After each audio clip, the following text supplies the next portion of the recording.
Halo semuanya, Assalamualaikum warahmatullahi wabarakatuh. Perkenalkan, nama saya Rati Lina Putri, NIM B100184820, mahasiswi Fakultas Hukum Universitas Jambi. Di sini saya akan menjelaskan tentang eksistensi alternatif penyelesaian sengketa di Indonesia untuk memenuhi tugas mata kuliah alternatif penyelesaian sengketa kelas D yang diampu oleh Ibu Herlina Manik SHMKN dan Bapak Dr. Asyad SHMH. Mungkin teman-teman di sini masih asing dengan kata alternatif penyelesaian sengketa. Jadi, menurut pasal 1 angka 10 Undang-Undang Nomor 30 Tahun 1999 tentang arbitrase dan alternatif penyelesaian sengketa, alternatif penyelesaian sengketa adalah lembaga penyelesaian sengketa atau beda pendapat melalui prosedur yang telah disepakati oleh para pihak, yakni penyelesaian di luar pengadilan dengan cara konsultasi, mediasi, konsiliasi, atau penilaian ahli. Namun, pengertian alternatif penyelesaian sengketa dalam arti luas memasukkan arbitrase ke dalamnya. Lahirnya model penyelesaian sengketa di luar pengadilan tidak terlepas adanya rasa kecewa dan frustasi dalam menyelesaikan sengketa di pengadilan.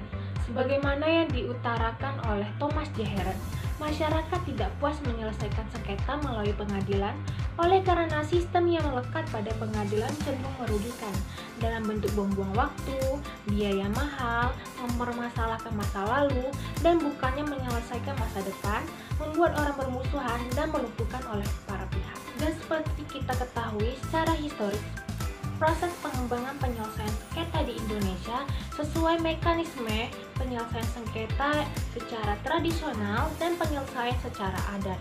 Alasan kultural inilah bagi eksistensi dan pengembangan alternatif penyelesaian sengketa di Indonesia tampaknya lebih kuat dibandingkan ketidakefisienan lembaga peradilan dalam menyelesaikan sengketa.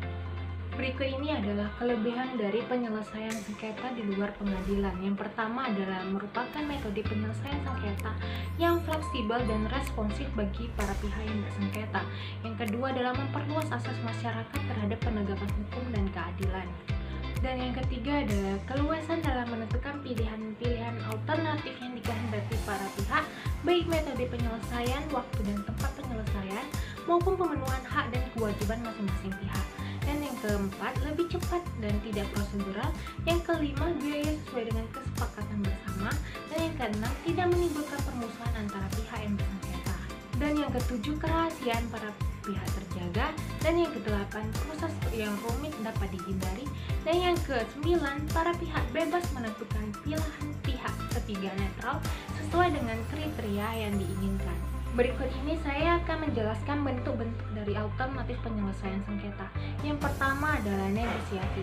Negosiasi adalah cara untuk mencari penyelesaian masalah melalui diskusi atau musyawarah secara langsung antara pihak-pihak yang bersengketa yang hasilnya diterima oleh para pihak tersebut. Yang kedua, mediasi. Mediasi adalah upaya penyelesaian sengketa dengan melibatkan pihak ketiga yang netral yang tidak memiliki kewenangan mengambil keputusan, yang membantu pihak-pihak yang bersengketa mencapai penyelesaian atau solusi yang diterima oleh kedua belah pihak. Dan yang ketiga, konsiliasi. Konsiliasi pada dasarnya sama dengan mediasi, mengingat terdapat keterlibatan pihak ketiga yang disebut konsiliator yang diharapkan dapat membantu para pihak dalam upaya penyelesaian sengketa mereka. Namun demikian, Anda perlu memperhatikan bahwa konsiliator pada umumnya memiliki kewenangan yang lebih besar daripada mediator, mengingat ia dapat mendorong atau memaksa para pihak untuk lebih kooperatif dalam penyelesaian sengketa mereka.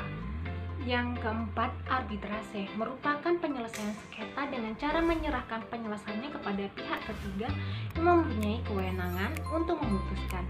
Dalam bentuk ini, keputusan penyelesaian sengketa tidak lagi didasarkan pada kesepakatan para pihak, tetapi diserahkan pada arbiter. Keputusan arbiter bersifat mengikat pada para pihak. Mengenai arbitrase ini, di Indonesia telah terbentuk suatu badan khusus, yaitu Badan Arbitrase Nasional Indonesia atau BANI.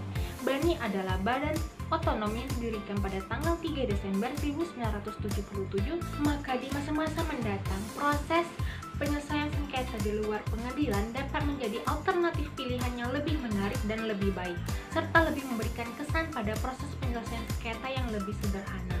Dan dapat disimpulkan, di tengah runtuhnya kepercayaan masyarakat kepada lembaga peradilan, kiranya perlu diusahakan untuk melakukan perbaikan, baik pada aturan perundang-undangan maupun sarana dan prasarananya, termasuk pula di dalamnya moralitas, dan inilah yang paling penting, sumber daya manusia yang terlibat secara langsung di dalam peradilan tersebut. Nah, itulah yang dapat saya sampaikan tentang eksistensi alternatif penyelesaian sengketa di Indonesia.